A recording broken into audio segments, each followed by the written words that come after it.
Episode 127 महामुकाबले का आयोजन। निधि और वैदिका के वहां से जाने के बाद पूर्वज विश्वनाथ विराट को देखकर दुखी हो रहे थे। तभी उस ब्लू लोट्स ने विराट को अपने अंदर कवर कर लिया। अभी जो फूल खिला हुआ था वो एक कली के रूप में बदल चुका था। ये देखकर पूर्वज विश्वनाथ की रानी का ठिकाना नहीं था। उन्होंने जल्दी से विराट को निकालने के लिए दौड़ लगाई, लेकिन जैसे ही वो उस लोट्स के पास पहुंचे तो उन्हें एक जोरदार बिजली का झटका लगा, जिससे उन्हें पीछे हटना पड़ा। विश्वनाथ को पहली बार ऐसा लगा जैसे कि किसी ने उन पर पावरफुल अटैक किया हो। तभी उनके सिस्टम से आवाज़ आई, आपको घबराने की ज़रूरत नहीं है।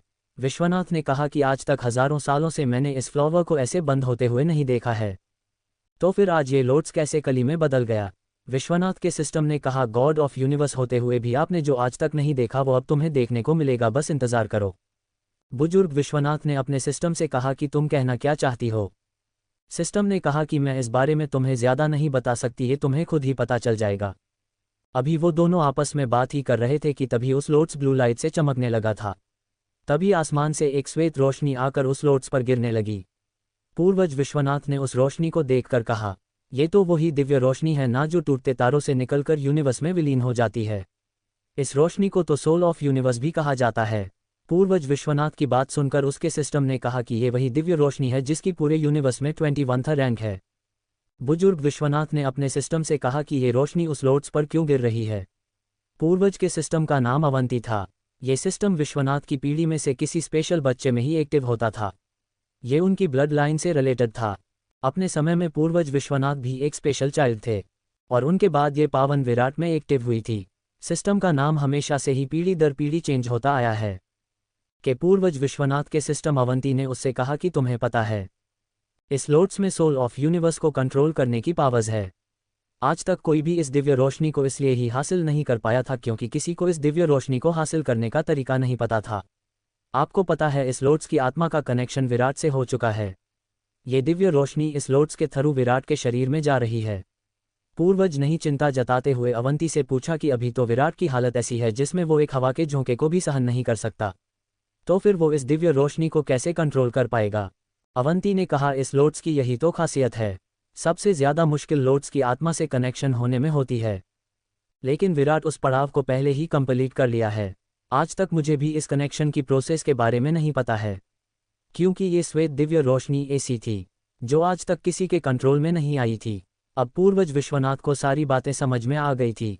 पूर्वज विश्वनाथ के चेहरे पर मुस्कुराहट आ गई थी। अब उन्हें एक उम्मीद दिखाई दी थी जिससे विराट की हालत में सुधार हो सकता था। पूर्वज विश्वनाथ इस बारे में सोच रही थी कि क्या ये विराट की डेस्टिनी थी या कुदरत का कोई करिश्मा। निधि, वेदिका और एलेना तीनों बूढ़े बुजुर्ग वर्केश के साथ मुकाबले के लिए निकल चुके थे, क्योंकि ऐसा इत्तेफाक होना पॉसिबल ही नहीं है। आज इतने दिनों में जाकर पहली बार पूर्वज विश्वनाथ मुस्कुराए थे। विश्वनाथ वहीं पर आसन लेकर बैठ गए थे। मुख्य अकेडमी में सभी स्टूडेंट्स अपनी अपनी ट्रेनिंग में लगे हुए थे। किसी आसमान से गिरती हुई श्वेत रोशनी फॉरेस्ट में दिखाई दी। वैसे तो वह जगह हज़ारों मील दूर थी, पर इस सफ़ेद रोशनी को आसमान से गिरते हुए बहुत सारे लोगों ने देखा था। ये किसी की हिम्मत नहीं थी वे लोग फॉरेस्ट के उस इलाके में जाकर इस रोशनी के बारे में कुछ पता कर सके। बड़ी से बड़ी रियासत तक ये खबर पहुंच चुकी थी, पर कोई भी फॉरेस्ट के उस हिस्से में नहीं जाना चाहता था। कहा जाता था कि फॉरेस्ट के उस हिस्से में ऐसे प्राचीन बीस्ट रहते हैं जिनका कोई मुकाबला नहीं कर सकता, और आज तक जो भी फॉरेस्ट के उस हिस्से में गया था वो कभी लौटकर वापस नहीं आ पाया था। 2 घंटे बाद वो श्वेत रोशनी दिखाई देनी बंद हो गई थी। लोगों ने ये तो अंदाज़ा लगा लिया था कि वो एक दिव्य रोशनी थी। धीरे धीरे 2 दिन बीत गए थे। आज महामुकाबले की दिन था। इस महामुकाबले का आयोजन अमृतगिरी नगर में किया गया था, जहाँ पर बुजुर्ग वर्केश एक रात पहले ही अपने स्टूडेंट्स के साथ पहुँचे थे। ये सभी 14 रियासतें चंद्रोदय महाक्षेत्र की थी, जिसमें आज के महामुकाबला से रियासत की रैंक तय की जाती थी। ये मुकाबला 50 सालों में एक बार होता था। इस मुकाबले में सभी रियासतें सम्मिलित होती थी। इस मुकाबले की तैयारी फर्स्ट रैंक की रियासत ने की थी। सुबह का वक्त था। निधि, वेदिका और एलेना बुजुर्ग वर्केश के साथ मैदान की तरफ जाने लगे। अभी मुकाबले में 4 से 5 घंटे का समय बाकी था। इस मुकाबले में वही भाग ले सकता था जो इसकी कंडीशन को पूरा कर सकता था, और उस मुकाबले में भाग लेने की शर्तें कुछ इस प्रकार थी। सबसे पहले प्रतियोगी के आध्यात्मिक ऊर्जा के पॉइंट्स 50 से ऊपर होनी चाहिए थे, और उस प्रतियोगिता की दूसरी कंडीशन ये थी कि उस प्रतियोगी का रक्षक रैंक पर होना अनिवार्य था। तीसरी कंडीशन थी कि प्रतियोगी युवा होना चाहिए। कोई बूढ़ा या बुजुर्ग इस मुकाबले में भाग नहीं ले सकते थे। ये तीनों ही कंडीशन को जो पूरा कर सकता था, उसका चयन इस महामुकाबले के प्रतियोगी के रूप में किया जाना था। बुजुर्ग वर्केश ने उन लड़कियों को बताया कि तुम्हारे अलावा भी हमारी रियासत ने 5 युवकों को इस मुकाबले के लिए तैयार कर लिया था, इसलिए तुम्हें इस मुकाबले में जोखिम उठाने की ज़रूरत नहीं है। मेरे कहने का मतलब है कि तुम अपनी पूरी स्ट्रेंथ के साथ इस मुकाबले में भाग लेना, पर अपनी जान को किसी खतरे में मत डाल लेना, क्योंकि इस मुकाबले का एक नियम ऐसा है जिसकी वजह से अगर इस मुकाबले में किसी की जान भी चली जाती है तो उसके विरुद्ध लड़ने वाले पर कोई कार्रवाई नहीं की जाएगी। मेरे कहने का मतलब यह है कि इस मुकाबले में आगे मैं वही बढ़ता है जो शक्तिशाली है। अब तुम जाकर इस मुकाबले की कंडीशन पूरी कर सकती हो। उसके बाद वो तीनों उस जगह पर पहुंच गए थे जहां पर प्रतियोगियों का नाम सूची में लिखा जा रहा था। वो अभी वहीं पर खड़े थे कि तभी वहां पर कुछ युवकों का ग्रुप आ जाता है। वो सभी उन तीनों लड़कियों का मजाक बनाते हुए कहते हैं कि अब इस मुकाबले में ये नाजुक सी दिखने वाली लड़कियां भी भाग लेंगी। एक और ने कहा कि जरा इनका नकारा तो देखो, हम लोगों को कैसे घूर घूर कर देख रही है। वो तीनों लड़कियां बस चुपचाप उनकी बात सुन रही थी। एक बार तो एलिना का मन हुआ कि वो इन सभी का मुंह तोड़ दे, पर निधि ने एलिना को इशारे से रोक लिया था। उसने एलिना से टेलीपैथी के थ्रू कहा कि हमें अपना प्रदर्शन मैदान में दिखाना है, न कि मैदान के बाहर, और क्या पता कि प्रतियोगिता में इनमें से कोई हमारा प्रतिद्वंदी निकले। निधि की बातें सुनकर एलिना शांत हो गई थी, क्योंकि अब वो निधि और वैदिका को बहुत ज़्यादा मानने लगी थी। क्योंकि अगर वो दोनों नहीं होती तो आज एलिना भी इस लेवल पर नहीं पहुंच पाती, और कहते हैं ना जैसी संगत वैसी ही रंगत। इतने दिनों तक एक साथ रहने पर उन दोनों के कुछ गुण तो एलिना में आ ही गए थे। अब वह पहले की तरह घमंडी नहीं थी। अभी वो लड़के उन तीनों का मजाक उड़ाया ही रहे थे कि उन्हें अपने पीछे से एक पावरफुल ऑरा महसूस हुआ। उन्होंने पीछे मुड़कर देखा तो पीछे श्लोक खड़ा हुआ था, उन लड़की में जो सबसे पावरफुल लड़का था। उसने कहा, अब ये लैंड का राजकुमार हमें क्यों घूर रहा है। तभी एलिना ने कहा, श्लोक जी आप यहाँ पर, क्या आपके साथ अंश भी आए हैं। श्लोक ने एलिना से कहा कि वो भी मेरे साथ आया है। उसने आगे कहा, क्या तुम में यहाँ पर कोई परेशान कर रहा है। एलिना ने मुस्कुराते हुए कहा, जी ने, आखिर कुछ कीट पतंगे तो हर जगह ही मिल जाते हैं जिनकी वजह से हमें थोड़ी परेशानी तो उठानी पड़ती है। एलिना की बात सुनकर उन लड़कों को बहुतों गुस्सा आया और वह कुछ कर नहीं सकते थे। श्लोक को एलिना से इस जवाब की उम्मीद नहीं थी। उसे साफ साफ दिखाई दे रहा था कि ये लड़की कितनी ज़्यादा बदल गई है। अब उसकी बातों से उसकी समझदारी का अंदाज़ा लगाया जा सकता था। एलिना को देखकर श्लोक के चेहरे पर मुस्कान आ गई, क्योंकि उसे पता था कि एलिना में ये बदलाव मिस निधि की वजह से ही है। उसके बाद सभी अपना नाम सूची में लिखवाकर वहां से मुकाबले की कंडीशन पूरी करने के लिए निकल गए। श्लोक किसी से मिलने के लिए दूसरी जगह पर चला गया था। वो लड़के अभी भी उन तीनों के पीछे थे। सबसे पहले एलिना ने परीक्षण पूरा किया। उसने तीनों कंडीशन पूरी कर ली थी। दो लड़के एलिना को देखकर हैरान थे कि यह कमज़ोर सी दिखने वाली लड़की, इसकी आध्यात्मिक ऊर्जा 75 है और वो एक सितारा रक्षक लेवल के आखिरी पड़ाव पर है, जो कि बहुत बड़ी बात थी। अब उन लड़कों की बोलती बंद हो गई थी। तभी वैदिका का नंबर आया। उसका रिजल्ट देखकर तो उन सभी की आंखें फटी की फटी रह गई। उसके आध्यात्मिक ऊर्जा के 500 पॉइंट्स थे। वो 2 सितारा रक्षक लेवल पर थी। अब तो उन लड़कों का गला सूख गया था। वो तो अपने मन में ही सोच रहे थे कि इसे कहते हैं उड़ता हुआ तीर लेना। वो तो ये लड़कियां समझदार थी, जो कि उनके बेवकूफ़ी वाली बातों पर उन लड़कियों ने कोई कदम नहीं उठाया था। अब तो उन्हें बस उस तीसरी लड़की के रिजल्ट का इंतज़ार था। कुछ देर बाद उस लड़की का भी रिजल्ट आ गया था, जिसे देखकर उनके पैरों के नीचे से ज़मीन खिसक गई थी। उनके दिल धड़कना बंद कर दिया था। वो तो ये सोच रहे थे कि इसी समय ये धरती फट जाए और वो उसमें समा जाए। निधि के आध्यात्मिक ऊर्जा के 2000 पॉइंट्स आए थे। निधि रक्षक लेवल के तीसरे सितारे पर थी और उसका ये लेवल कभी भी कंप्लीट हो सकता था। आखिर उस लोट्स ने विराट को कवर क्यों कर लिया था? क्या उस श्वेत रोशनी के गिरने से विराट को कुछ फायदा होने वाला था? क्या विराट पहले की तरह ही ठीक हो पाएगा? आखिर इस होने वाले मुकाबले में दिव्या लोक की रियासत के प्रतियोगी भी भाग लेंगे, या फिर इस बार भी वो इन 14 रियासतों में शामिल नहीं हो पाएंगे? एपिसोड 128 क्लाउड ब्लास्ट क्लास 4 की टेक्निक। वो तीनों उस मुकाबले के लिए सिलेक्ट हो गई थी। एलिना उनमें सबसे ज़्यादा खुश थी। श्लोक भी अपने दोस्तों से मिलकर वहां पर आ गया था। उसने उन तीनों का रिजल्ट तो नहीं देखा था, पर उसे ये ज़रूर पता लग गया था कि वो तीनों मुकाबले के लिए सेलेक्ट हो गई है। श्लोक को हाँ, मैं उन दोनों लड़कियों के बारे में तो कुछ पता ही नहीं था, पर उसने सुना था कि इन दोनों लड़कियों का नाम काफ़ी दूर दूर तक फैल चुका है। ये सभी छोटे बड़े मुकाबलों में पार्टिसिपेट करती रही है। लेकिन उसको ये जानकर बहुत हैरानी हुई थी कि एलिना इस मुकाबले के लिए सिलेक्ट हो गई है। उसे उम्मीद नहीं थी कि ये लड़की पिछले 1 साल में इस लेवल तक पहुंच गई है, और उसका भाई है जो अभी भी सुपर सेलेस्टियल लेवल पर पहुंचा था। धीरे धीरे सभी रियासतों के लोगों ने आना शुरू कर दिया था। यहाँ पर उस रियासत के लोग भी आए थे जिनकी 14th रैंक थी। बुजुर्ग सिया अपने अंगरक्षकों के साथ अपने सिंहासन पर बैठ गए थे। वहां पर बुजुर्ग सिया के साइड वाला सिंहासन अभी तक खाली था, और दूर दूर से आने वाली रियासतों की जानता मैदान के चारों तरफ बनी घुमावदार सीढ़ियों पर बैठ गए थे। पूरा मैदान लोगों से भर चुका था। उन लोगों के बीच 2 सदस्य और बैठे थे। उसमें से एक तो दिव्य लोक के बुजुर्ग थे और दूसरे आचार्य किशनदास थे। इस मुकाबले को देखने मुख्य अकेडमी के मास्टर्स भी आए थे। वैसे तो मास्टर्स के लेवल सुपर इमॉर्टल लेवल पर थे, पर उनकी एक स्टूडेंट थी श्रुति, सब लोग उसी का प्रदर्शन देखने आए थे। वो भी रक्षक लेवल पर पहुंच गई थी। श्रुति 5वीं रियासत मरुस्थलीय भूमि की एक दासी की बेटी थी। उसे अपनी रियासत से कोई सपोर्ट नहीं मिली थी। वो अपनी मेहनत और लगन से इस लेवल पर पहुंच पाई थी। सभी लोग जो उस मुकाबले के लिए सिलेक्ट हुए थे, उन सभी को मैदान के बीचों बीच बुला लिया गया था। सभी लोगों की संख्या मिलाकर 131 लोगों का उस मुकाबले में चयन किया गया था। लेकिन अभी वहां पर कुछ लोगों का आना बाकी था। वैसे तो मुकाबला शुरू होने में अभी 15 मिनट का समय था।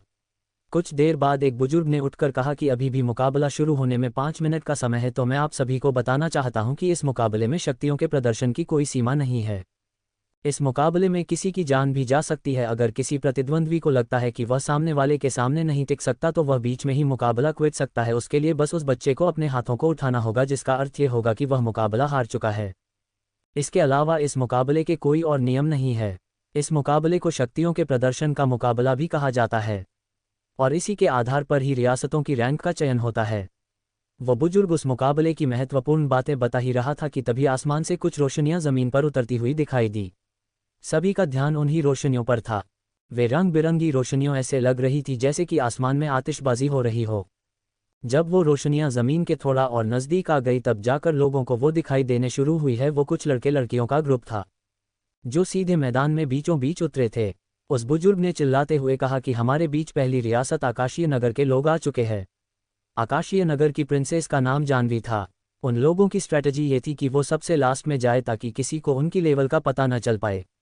आकाशीय नगर के किंग भी आ गए थे। सभी बुजुर्ग उनके सम्मान में अपनी जगह से खड़े हो गए थे। ये सम्मान उसी का होता था जो रैंक 1 पर होता था। उनके चेहरे पर ऐसी मुस्कुराहट थी जैसे कि वो इस बार भी अपनी रैंक को बरकरार रखेंगे।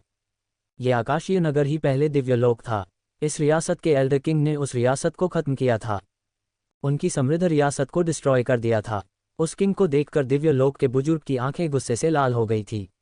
उसका मन तो कर रहा था कि वह अभी जाकर उस किंग के शरीर को 2 टुकड़ों में बांट दे, पर बुजुर्ग का इतना सामर्थ्य नहीं था कि वह उस किंग का मुकाबला कर सके। प्रिंसेस जानवी ने सभी को आदर भाव से ग्रीट किया। बेशक वो सभी को ग्रीट कर रही थी, लेकिन उसका एटीट्यूड ऐसा था जैसे कि वो सबसे सुपीरियर हो। श्रुति और निधि एक दूसरे से काफ़ी दूर खड़े थे, इसलिए वो एक दूसरे को देख नहीं पाए थे। मुकाबले का आयोजन करने वाले एक बुजुर्ग ने चिल्लाकर कहा कि अब मुकाबले की शुरुआत करने का वक्त हो गया है, इसलिए सभी प्रतिद्वंदी अपना अपना आसन ग्रहण करें। सभी लोग उन घुमावदार सीढ़ियों की पहली लाइन में बैठ जाएं जो उन सभी के लिए खाली छोड़ी गई थी। बुजुर्ग ने चिल्लाते हुए कहा कि पहले शुरुआत होगी। कोई भी रियासत का योद्धा किसी भी रियासत के योद्धा को चुनौती दे सकता है, लेकिन याद रहे कि एक योद्धा एक ही मुकाबला कर सकता है। ऐसे ही अपने अनुसार तुम 3 राउंड अपनी इच्छा से लड़ सकते हो। उसके बाद मुकाबला शुरू करने के लिए एक बड़े से घंटे को बचाया गया। तभी 2 लड़के मैदान में आ चुके थे। उन दोनों की रियासत की रैंक 12 और 13 थी। धीरे धीरे मुकाबला आगे बढ़ना शुरू हो गया था। इस मुकाबले में प्रतिद्वंदी काफ़ी अच्छा प्रदर्शन कर रहे थे। एक लड़के ने दूसरे लड़के पर अपनी विंड टेक्निक का इस्तेमाल किया। दूसरे लड़के ने भी अपनी पावरफुल शील्ड को उस विंड टेक्निक से बचने के लिए अपने आगे लगा दिया था, लेकिन वो विंड तकनीक कुछ ज़्यादा ही पावरफुल थी, जिसकी वजह से वह दूसरा लड़का उड़ता हुआ ग्राउंड से 200 मीटर दूर जाकर गिरा। ये देखकर सभी लोग हैरान थे कि इस मुकाबले का स्तर काफ़ी हद तक बढ़ गया है, क्योंकि जिनकी रैंक पीछे से लास्ट थी उनके स्टूडेंट्स काफ़ी अच्छा परफॉर्मेंस कर रहे थे। कुछ प्रतिद्वंदियों के ऐसे ही हार जीत का फैसला होने के बाद इस बार मुकाबले के लिए श्रुति ने रैंक 4 की रियासत सागर स्थल के किसी भी सदस्यों को मुकाबले के लिए चुनौती दी थी। बुजुर्ग ने चिल्लाकर कहा कि अमृतगिरी नगर की लड़की ने सागर स्थल की रियासत को चुनौती दी है। ये सुनकर हर तरफ से तालियों का शोर सुनाई देने लगा। उस रियासत का एक नौजवान लड़का खड़ा हुआ और श्रुति से मुकाबला करने के लिए मैदान में आ गया था। जब से विराट गायब हुआ था, श्रुति ने मुस्कुराना छोड़ दिया था। निधि ने श्रुति को पहचान लिया था। निधि भी देखना चाहती थी कि आखिर इस लड़की की स्ट्रेंथ क्या है। श्रुति को देखकर वो नौजवान लड़का मुस्कुरा रहा था। श्रुति की रियासत का किंग उसे देखकर अपने मन ही मन कह रहा था, ये बेवकूफ़ लड़की यहाँ क्या कर रही है। इसकी माँ को कितनी बार समझाया कि इसकी औकात नहीं है रियासत के लिए कुछ भी करने की। अगर उस दिन मैंने उस दासी के साथ ऐसा काम नहीं किया होता तो इस लड़की के नाम का कलंक हम पर नहीं लगता। घंटी की आवाज़ के साथ उन दोनों का मुकाबला शुरू हो गया था। वो नौजवान लड़का अपने आप को कुछ ज़्यादा ही 30 मार्का समझ रहा था।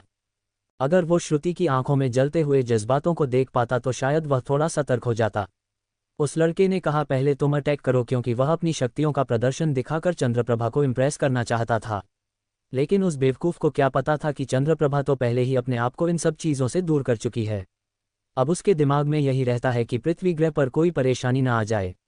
उसे पूरे टाइम पृथ्वी ग्रह है कि मुंबई शहर की प्रोटेक्शन की लगी रहती थी। उस लड़के की बात सुनकर श्रुति सीरियस हो गई थी और श्रुति ने अपने हाथों को हवा में घुमाना शुरू कर दिया। किसी को समझ नहीं आ रहा था कि यह लड़की करना क्या चाहती है। लेकिन तभी उसने अपने मुंह से एक ऐसा शब्द बोला जिसे सुनकर वहां पर सभी लोगों की हैरानी से आंखें फटी की फटी रह गई। श्रुति ने कहा, लेवल 4 की क्लाउड ब्लास्ट टेक्निक का अटैक। किसी को उम्मीद नहीं थी कि ये लड़की क्लास 4 की टेक्निक का यूज़ करेगी। अब उस नौजवान लड़के के चेहरे के भाव बदल चुके थे, पर उसे अब बहुत देर हो चुकी थी। इससे पहले कि वो कुछ कर पाता, बहुतों देर हो चुकी थी। एक बड़ा सा क्लाउड आसमान में बन चुका था जो उस लड़की के सिर के ऊपर था। उस लड़के को भी इस टेक्निक का प्रेशर बहुत ज़्यादा फील हो रहा था। वह चाहकर भी उस प्रेशर को कम नहीं कर पा रहा था। उस लड़के की दूसरी बेवकूफ़ी ये थी कि उसने अभी तक अपनी हार स्वीकार नहीं की थी। वो बादल कुछ ही सेकंड में उसके सिर के नज़दीक पहुंच चुका था। तभी लोगों ने उस बादल के गड़गड़ाहट अड़ाने की आवाज़ सुनी और वो बादल एकदम से उसके सिर के ऊपर अटक गया और कुछ देर के लिए पूरे मैदान में पानी पानी हो गया था। जब उस बादल का सफ़ेद कोहरा कुछ देर में हटा तब जाकर लोगों ने देखा कि वो लड़का ज़मीन पर बातचीत पड़ा हुआ है और उसके शरीर में काफ़ी गहरे घाव हो गया। निधि भी श्रुति की इस टेक्निक को देखकर हैरान थी। किसी को ये समझ में नहीं आया कि उस लड़की के पास इतनी पावरफुल टेक्निक आई कहाँ से। अमृतगिरी नगर का राजा तो यही सोच रहा था कि क्या वह सच में उस लड़की को देख रहा है जिससे वह सबसे ज़्यादा नफरत करता था।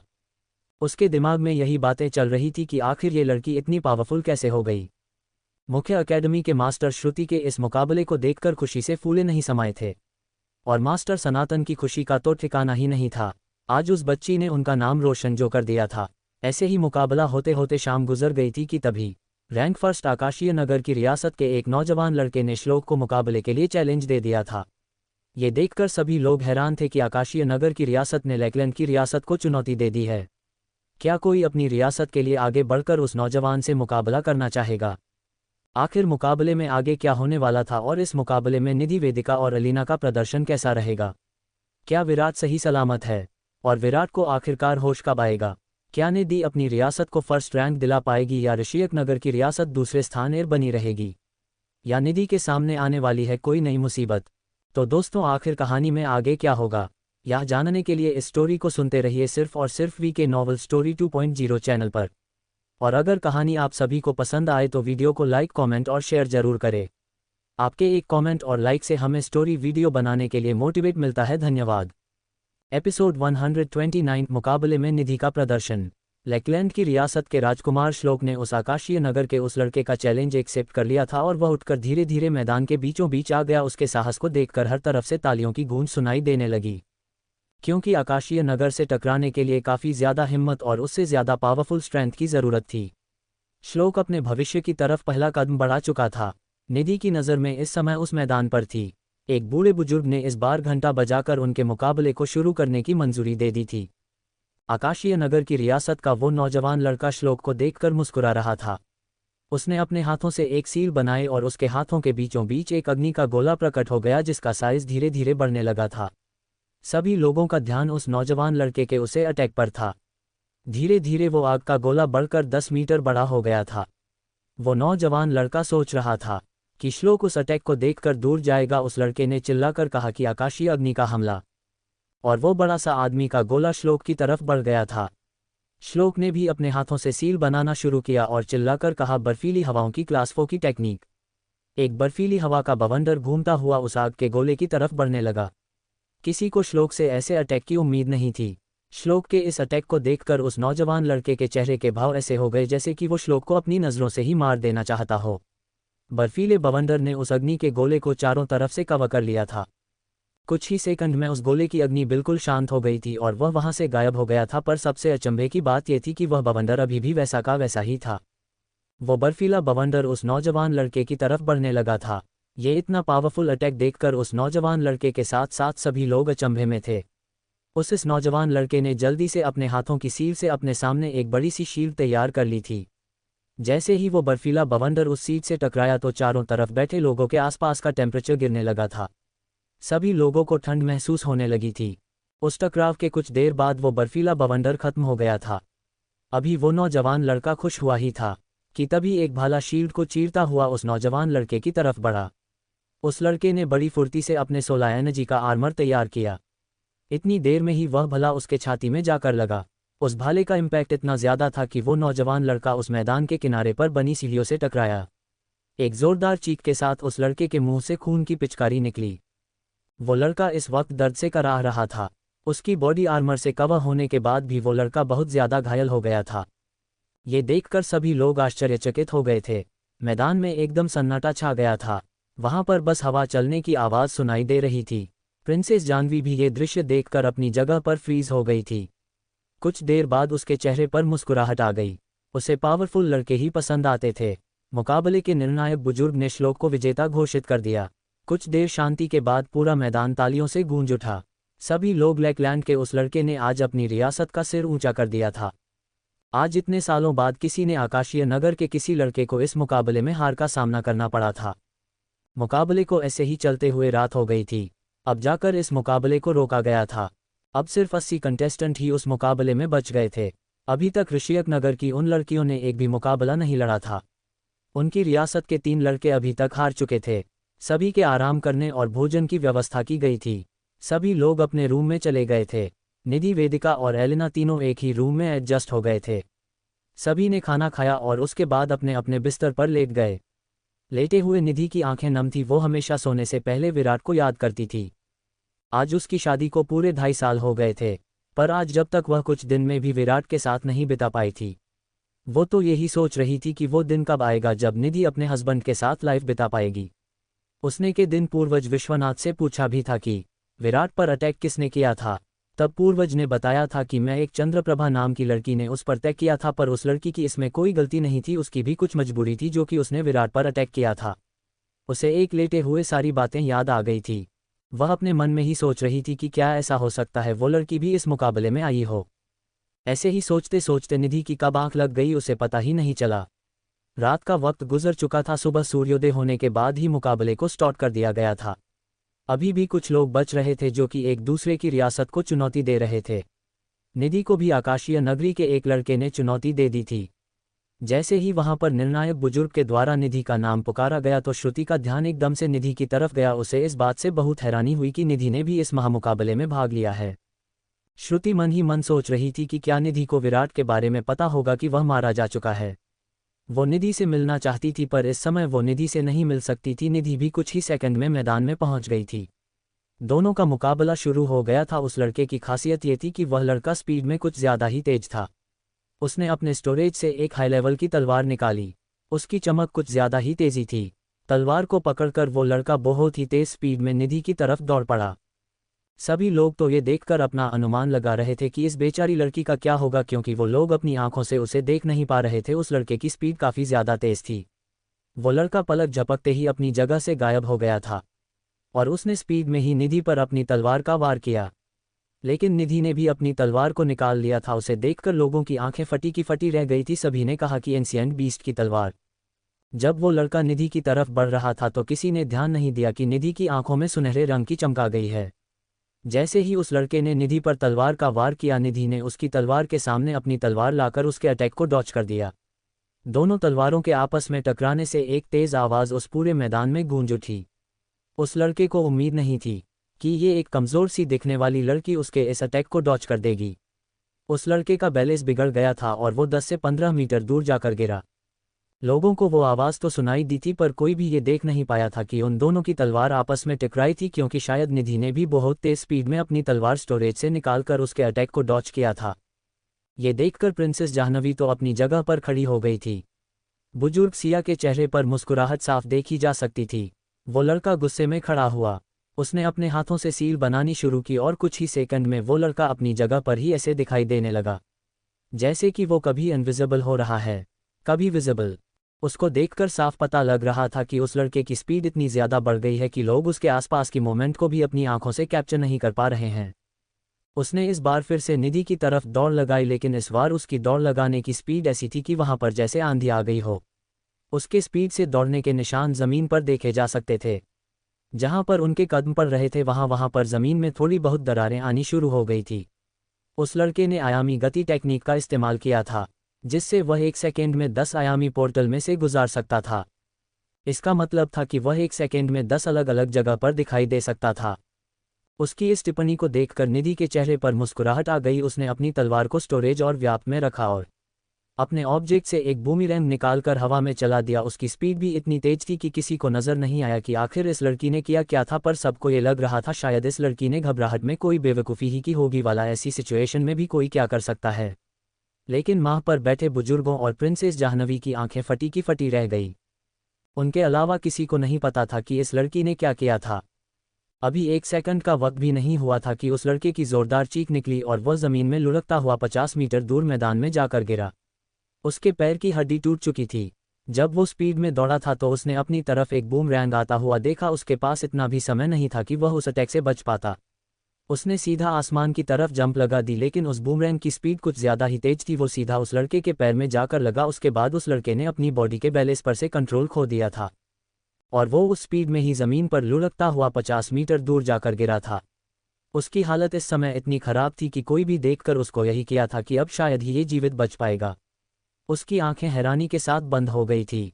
मैदान के लोगों को तो समझ ही नहीं आया था कि वहां पर हुआ क्या था, क्योंकि किसी ने भी एक दूसरे को अटैक करते हुए नहीं देखा था। निधि को खुद अपनी पावर पर भरोसा नहीं हो रहा था कि उसने ये सब कैसे किया। निर्णायक ने निधि को उस मुकाबले का विजेता घोषित कर दिया था। इन लोगों को हैरानी तो इस बात की थी कि आखिर ये लड़की जीती कैसे और उस लड़के को आखिर हुआ क्या था। सभी तो यही सोच रहे थे कि शायद इतनी स्पीड में दौड़ने से उसका बैलेंस कंट्रोल से बाहर हो गया होगा और वह खुद ही अपने आप गिरकर इस मैच से बाहर हो गया था। पर किसी को ये नहीं पता था कि निधि ने उस लड़के पर अटैक किया था। राजकुमारी जाह्नवी को हैरानी तो इस बात की थी कि वह भी उस लड़की की पावर का अंदाज़ा नहीं लगा पा रही थी। आखिर निधि उस लड़के को इतने स्पीड में होने के बाद भी कैसे देख पा रही थी, और निधि को ऐसा क्यों फील हो रहा था जैसे कि उसकी पावर बढ़ गई हो। क्या मैदान में मुकाबला देखने आए लोगों को ये पता लग पाएगा कि आखिरी वो लड़का घायल कैसे हुआ था? क्या निधि की बढ़ी हुई पावर्स के पीछे कोई रहस्य था? एपिसोड 130 निधि का समायरा को बचाना। एक काला चोगा ओढ़े आदमी शामक के सामने खड़ा था। उसने शामक से कहा कि ऐसी कोई साम्राज्य पृथ्वी पर नहीं है जैसा कि आपने बताया था। मैंने हर एक इंसान को अच्छे से कर रखा है, अगर वो उस फैमिली में से होता तो मेरी नज़रों से बच नहीं पाता। शामक के माथे पर चिंता की लकीरें उभर आई थी। उसने उस आदमी का नाम लेते हुए कहा, तारंश, अगर वो फैमिली पृथ्वी ग्रह पर नहीं मिली तो हम महासम्राट को क्या जवाब देंगे? उस आदमी ने कहा, किंग शामक, अगर वो फैमिली पृथ्वी के किसी भी कोने में होती तो मैं उसे खोज लेता, पर अब वो इस ग्रह पर है ही नहीं, तो इसमें हम क्या कर सकते हैं? शामक ने कहा, तुम इंतज़ार करो, मैं इस बारे में महासम्राट तक खबर पहुंचाता हूं। अभी उन दोनों की बातें खत्म नहीं हुई थी कि वहां की ज़मीन कांपने लगी। शामक अभी टाइरस ग्रह पर ही था। उसने अपने आप से ही कहा कि अब ये क्या हो गया। तब भी कुछ लोग वहां पर दौड़ते हुए आए। उन राक्षसी लोगों ने सिर झुकाकर शामक से कहा कि हम सभी किंग्स का प्रणाम स्वीकार करें। उसने आगे कहा कि महाराज, हमारे 10 स्तंभों में से 3 स्तंभ गिर चुके हैं और इसका कारण है कि हमारे 3 किंग्स की लाइफ खत्म होना है। और अभी आपने जो झटके महसूस किए हैं उसका कारण भी यही है कि ये हमारे ग्रह है कि 3 महत्वपूर्ण स्तंभ गिर चुके हैं। शामक ने कहा है कि ये वही स्तंभ है ना, जिनको तुम सभी की ब्लड लाइन की पावर से खड़ा किया गया था।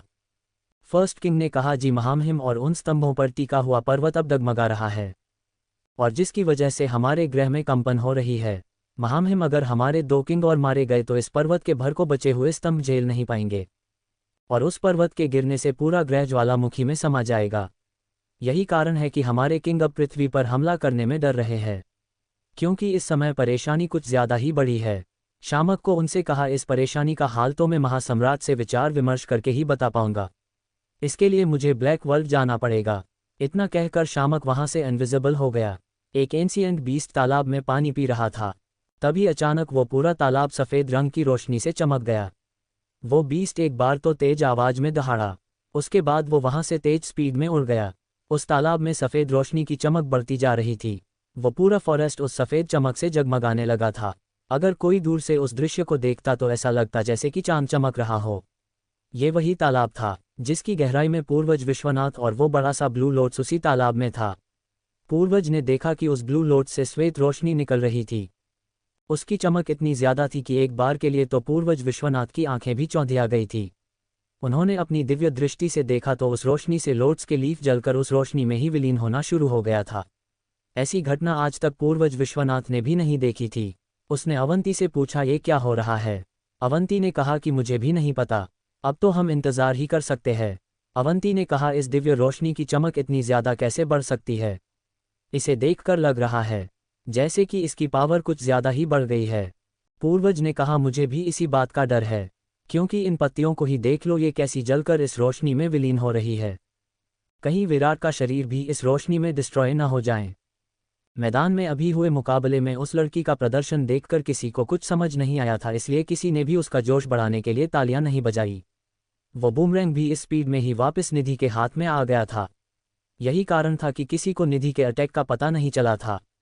मैदान में बैठे सभी लोग आपस में बातें कर रहे थे कि इस लड़की की किस्मत कितनी अच्छी है जो कि वो लड़का अपनी गलती से ही घायल हो गया, नहीं तो उस लड़की की स्पीड तो इतनी ज्यादा थी कि शायद ही राजकुमार श्लोक उसे हरा पाते।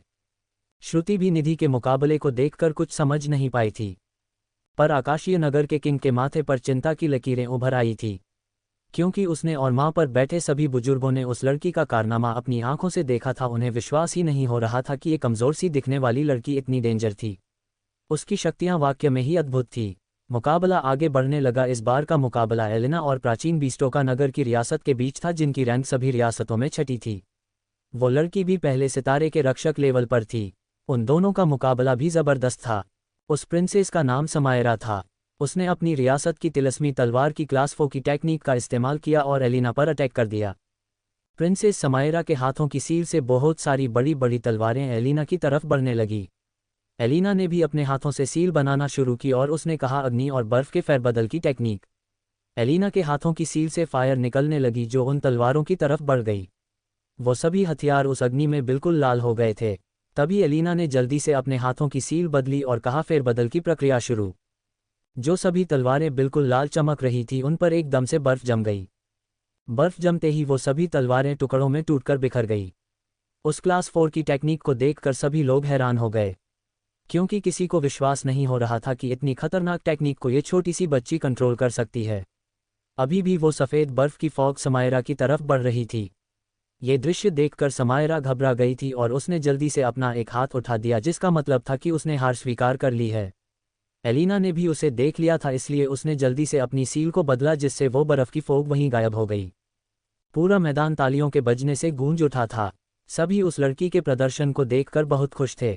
इस बार के मुकाबले का लेवल काफ़ी हाई हो गया था। मुकाबला ऐसे ही आगे बढ़ता रहा। धीरे धीरे रियासतें मुकाबले से बाहर होने लगी थी। उनकी रैंक में कोई ज़्यादा फेरबदल नहीं हुई थी। शाम का वक्त हो गया था, मुकाबले को बंद कर दिया गया था। अगली सुबह मुकाबले का दूसरा दौर शुरू हो गया था, जिसमें अब चुनौती देने का मुकाबला खत्म हो गया था, क्योंकि मुकाबले का पहला स्तर 2 दिन तक चलता था, जिसमें कोई भी किसी को चुनौती दे सकता था, और दूसरे स्तर में पर्चियों पर मुकाबला करने वाले आधे कॉन्टेस्टेंट के रियासत का नाम लिखा गया था, और बचे हुए कॉन्टेस्टेंट उसमें से एक एक पर्ची चुनते थे। जिसके हाथ में जिस रियासत की पर्ची आती थी, उसका मुकाबला उसी रियासत के एक प्रतियोगी से होता था। ये पर्ची एक मिट्टी के बर्तन में रख दी जाती थी। इस मुकाबले में 8 रियासतें ही बची थी। पहले 8वीं रियासत के लड़के को बुलाया गया था। उसने उस बर्तन में से पर्ची निकाली तो उस पर लेकलैंड नाम लिखा हुआ था। उस लड़के ने मुकाबला करने से पहले ही हार स्वीकार कर ली थी। ऐसे ही जब एक और लड़की को बुलाया और उसने पर्ची खोली तो उस पर ऋषियक नगर का नाम लिखा हुआ था। ये लड़का उसी ग्रुप के लीडर था जो निधि, वेदिका और एलिना को परेशान कर रहे थे। जैसे ही उस लड़के ने वेदिका को आते हुए देखा तो उसे उसका लेवल याद आ गया, इसलिए उस लड़के ने भी बिना लड़ाई किए ही हार मान ली थी। निर्णायक बुजुर्ग में 6ठी और 7वीं को आपस में मुकाबला करने का भी मौका दिया, पर उन्होंने मना कर दिया था, इसलिए उनकी रैंक वही रही। अब सिर्फ 6 रियासतें बची थी। समायरा की पर्ची में आकाशीय नगर का नाम आ गया था, पर उस लड़की ने मुकाबला क्विट नहीं किया और लड़ने के लिए रेडी हो गई। उस रियासत से एक लड़का आया। जैसे ही मुकाबला शुरू हुआ, उस लड़के ने सील बनाकर समायरा पर आग उगलते ड्रैगन की टेक्निक का इस्तेमाल किया। समायरा के पास उस अटैक से बचने का कोई रास्ता नहीं था। उसने जल्दी से अपना एक हाथ उठा दिया था। सभी ने देखा कि उसे लड़की ने हार स्वीकार कर ली है, और समायरा को ऐसे देखकर उस लड़की के चेहरे पर एक शैतानी मुस्कुराहट आ गई। उसे देखकर साफ लग रहा था कि वो लड़का उस अटैक को रोकने वाला नहीं था। उस लड़की की आंखें बंद हो गई थी। वो ड्रैगन इतनी खतरनाक आग उगल रहा था कि वहां की जमीन भी जलकर लाल हो गई थी। समायरा की आंखें बंद हो गई थी। प्राचीन बीस्ट के नगर के किंग की आंखों में आंसू आ गए थे। यही वजह ही थी कि सब आकाशीय नगर की रियासत से नफरत करते थे। राजकुमारी जानवी को भी उस लड़के से इन सब की उम्मीद नहीं थी। सब लोग ये दृश्य देखकर दुखी हो गए थे, पर आकाशीय नगर के किंग के चेहरे पर हंसी साफ साफ दिखाई दे रही थी। वो अटैक समायरा को अभी गर्म हवा का झोंका फील हुआ था। उसकी जीने की सभी उम्मीदें खत्म हो गई थी। वहां लोगों ने कुछ ऐसा देखा कि वो लोग अपनी जगह पर जम गए थे। उन लोगों का गला सूख गया था। पूरे मैदान में लोगों की बस सांस लेने की आवाज़ें सुनाई दे रही थी। जब कुछ देर बाद भी समायरा को उस अग्नि से जलन महसूस नहीं हुई तो उसने अपनी आंखें खोली। उसकी आंखों के सामने एक सुनहरे और ब्लू आर्मर में एक लड़की खड़ी थी, जिसने अपने हाथ में एंशिएंट बीस्ट की बॉडी से बनाई शील्ड पकड़ी हुई थी। उस पर उस ड्रैगन की वो गलती हुई आग का कोई असर नहीं हुआ। समायरा को तो यही समझ में नहीं आ रहा था कि आखिर ये लड़की यहाँ पर कैसे आ गई, क्योंकि आंख बंद होने से पहले उसने आसपास नजरें घुमाकर देखा था, उसके पास कोई भी नहीं था। सभी दूर दूर अपनी जगह पर बैठे हुए थे। अभी कुछ देर पहले जब उस लड़के ने अटैक किया था तो निधि अपनी जगह से खड़ी हुई और बहुत ही तेज स्पीड से उसे लड़की की तरफ निकल गई। लोगों को ऐसी आवाज़ें तो सुनाई दी थी जैसे कि कोई हवा को चीरता हुआ जा रहा हो। निधि ने रास्ते में ही अपने स्टोरेज से शील्ड निकाल ली थी और उस लड़की के सामने आते ही उसने वो बड़ी सी शील्ड अपने आगे लगा दी थी। समायरा की आंखों में आंसू थे। उसने सिर झुकाकर निधि को ग्रीट किया। मैदान में बैठे सभी लोग तो उस लड़की के बारे में ही सोच रहे थे। उन्हें तो हैरानी इस बात की थी कि उन सभी ने उस लड़की को बस वहां खड़े हुए देखा, उन्हें यह नहीं पता लगा कि वो लड़की वहां पहुंची कैसे। उन सभी को समझ में आ गया था कि वो लड़की अपना मुकाबला किस वजह से जीत पाई थी। इसका मतलब था कि वो उस लड़की के अटैक को अपनी आंखों से देख ही नहीं पाए थे। आखिर निधि उस लड़की को बचाने के लिए क्यों गई थी? निधि ने उस बेवकूफ़ लड़के पर अटैक क्यों नहीं किया? क्या निधि अब उस लड़के को कोई पनिशमेंट देगी? आखिर उस ब्लू लोट्स में से वो श्वेत रोशनी किस लिए निकल रही थी? क्या वो श्वेत रोशनी विराट के शरीर को भी नष्ट करने वाली थी? एपिसोड 131 मुकाबले का तीसरा चरण। निधि को देखकर एक बार के लिए वो आकाशीय नगर का लड़का भी डर गया, क्योंकि उसने निधि की आंखों में कुछ ऐसा देखा था जिसकी कल्पना भी नहीं की जा सकती। उसे ऐसा लगा कि उसे लड़की की आंखों की सुनहरी रोशनी आकाशीय नगर के लड़के को जलाकर राख कर देगी। वैसे तो निधि को उस लड़के की हरकतों पर बहुत गुस्सा आया था, पर वो उस पर अटैक नहीं कर सकती थी क्योंकि ये नियमों के खिलाफ हो जाता, और फिर निधि की रियासत को उसकी गलती के लिए शर्मिंदा होना पड़ता और उसे भी इस मुकाबले से निकाल दिया जाता। वो लड़का थोड़ी हिम्मत करके चिल्लाया, बुजुर्ग, इस लड़की ने नियमों की अवहेलना की है। ऐसे कोई किसी के मुकाबले के बीच में नहीं आ सकता है। क्या इस लड़की को इस बात का पता नहीं है? मुझे लगता है इस मुकाबले में भाग लेने से पहले इस लड़की ने मुकाबले के नियमों पर ध्यान नहीं दिया था, जो कि बहुत ही गलत बात है। क्या इसकी रियासत ने इसे नियमों के बारे में बताया नहीं था? बुजुर्गों, मैं तो कहता हूँ इस लड़की को अभी इस मुकाबले से इसी वक्त निकाल देना चाहिए। निधि उस लड़के की बात सुनकर मुस्कुरा रही थी। उसने अभी तक अपनी सफाई में एक शब्द भी नहीं कहा था। निर्णायक बुजुर्ग ने कहा कि लड़की इस बारे में कुछ कहना है, पर उस लड़की ने अपनी सफाई में कोई जवाब नहीं दिया। उस निर्णायक बुजुर्ग ने कहा, अगर ये लड़की कुछ कहना ही नहीं चाहती है तो अभी इसी वक्त इसको मुकाबले से बाहर किया जाता है।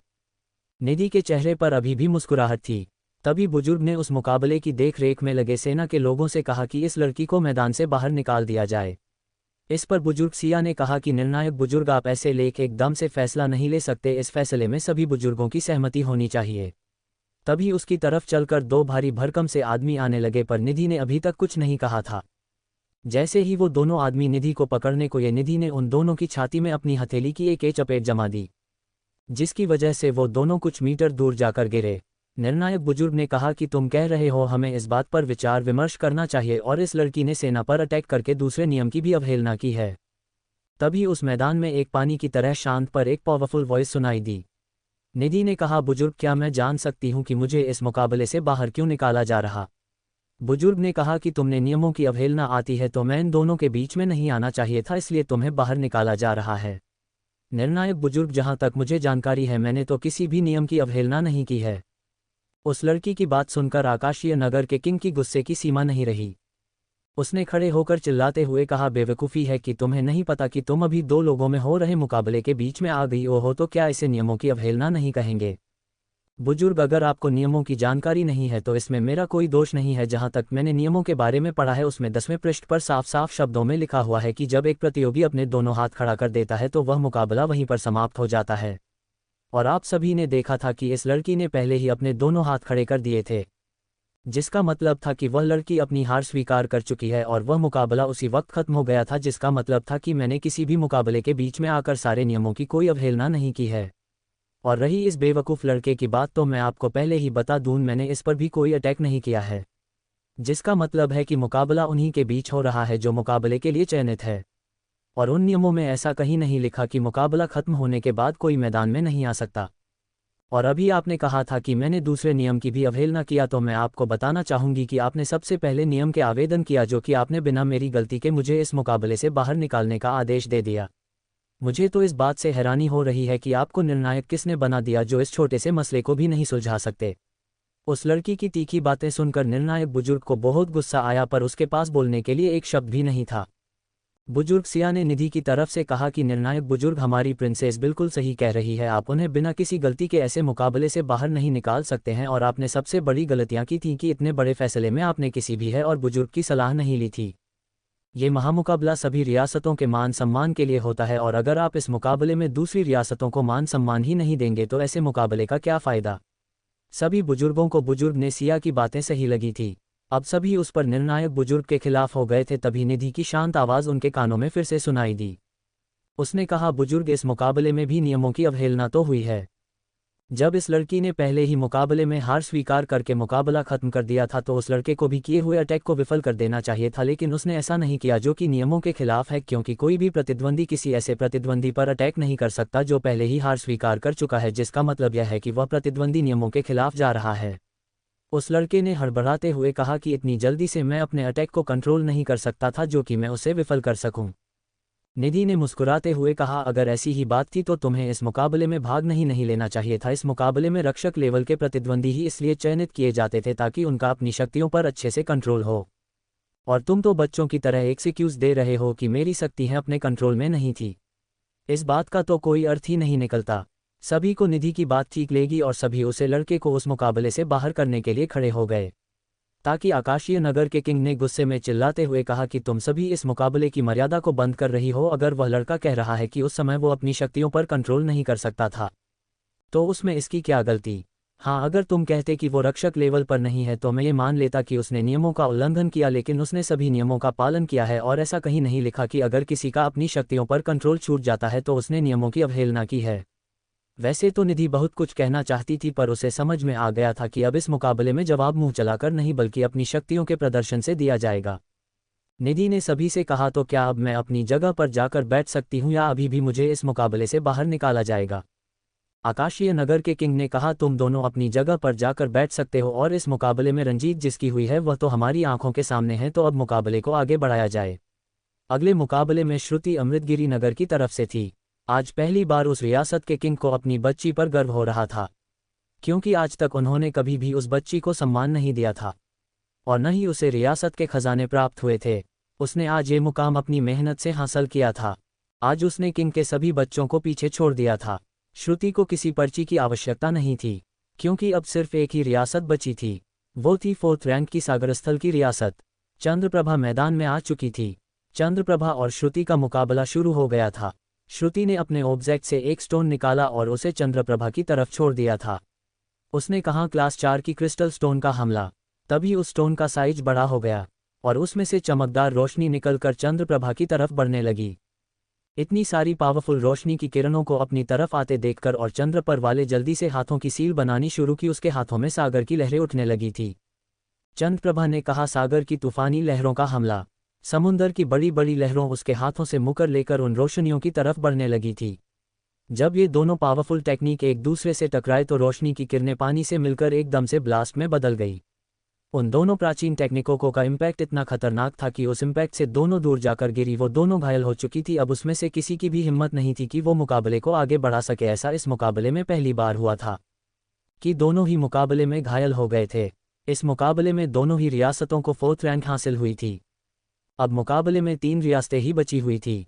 निर्णायक बुजुर्गों ने कहा कि अब तीनों रियासतों से एक एक कंटेस्टेंट मैदान में आ जाए। श्लोक, राजकुमारी जाह्नवी और प्रिंसेस निधि तीनों मैदान में आ चुके थे। मैदान में तालियों का शोर गूंज उठा था। अब सब भी यही सोच रहे थे कि इन तीनों का मुकाबला कैसे होगा। तभी निर्णायक बुजुर्ग ने कहा कि मुकाबले का तीसरा चरण शुरू होता है। इसमें तुम तीनों आपस में लड़ोगे। जो भी तुम तीनों में से एक अंतिम तक डाटा रहेगा वही इस मुकाबले का विजेता होगा। उसने बड़ा सा घंटा बजाकर मुकाबले को शुरू कर दिया था। तीनों एक दूसरे से पीछे हट गए थे। राजकुमारी जाह्नवी के चेहरे पर एक हल्की सी मुस्कान थी।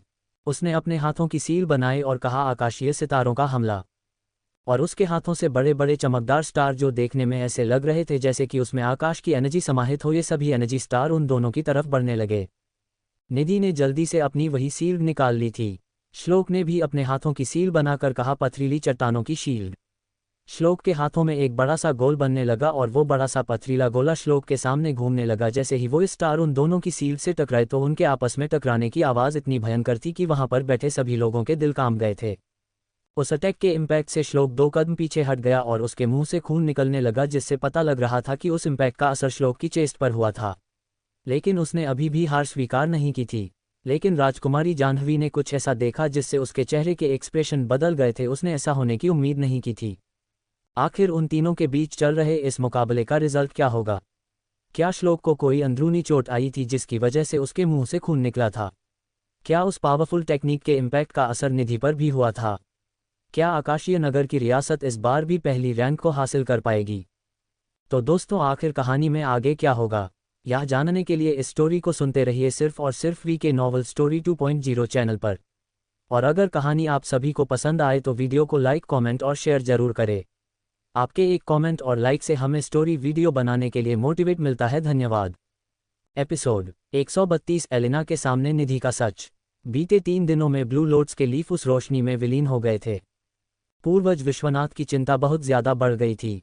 उन लीफ के डिस्ट्रॉय होने के बाद पूर्वज को भी उस रोशनी के अंदर कुछ नहीं दिखाई दे रहा था। पूर्वज ने हड़बड़ी में उस रोशनी के अंदर जाने की भी कोशिश की, लेकिन उन्हें उस रोशनी में ऐसा फील हुआ जैसे कि कोई उनकी आध्यात्मिक ऊर्जा को खींच रहा हो।